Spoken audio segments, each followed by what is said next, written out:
Jumlah warga Palestina yang meninggal dunia akibat kelaparan terus bertambah.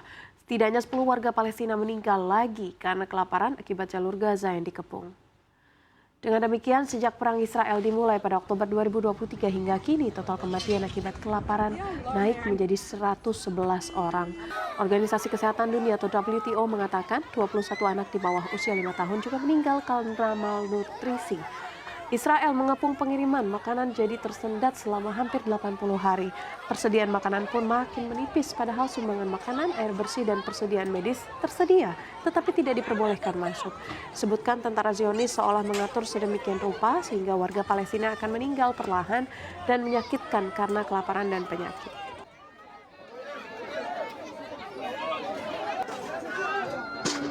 The 2.1 million people trapped in the war zone that is Gaza are facing yet another killer on top of bombs and bullets, starvation.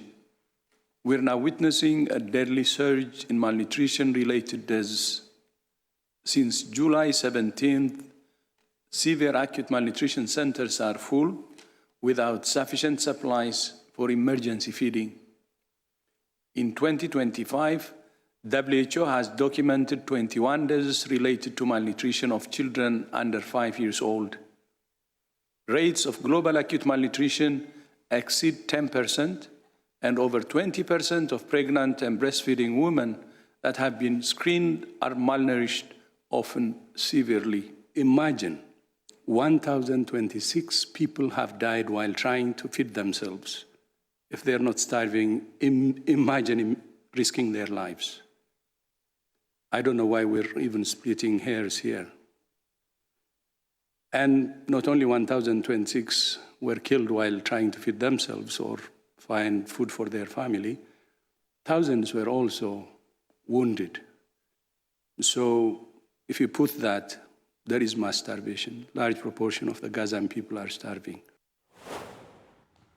Juru bicara pemerintah Israel David Manser membantah kelaparan di Gaza adalah kesalahan Israel. Ia justru menyalahkan Hamas dan menuding kekurangan pasokan makanan di Gaza sengaja diatur oleh Hamas untuk menekan Israel.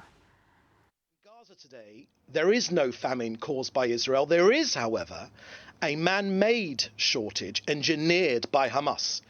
Now, too often, the full story is not being told. This suffering exists because Hamas has created it. The suffering exists because Hamas has made it so. Hamas hijacks the aid. They charge their own people. This is aid which is supposed to go to Gazans for free. It is their right to get it for free.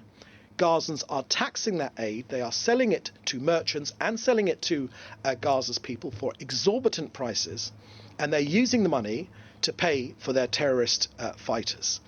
And this seems to be the last leg which Hamas is standing on, which is why it is so important to cut Hamas out of the distribution process.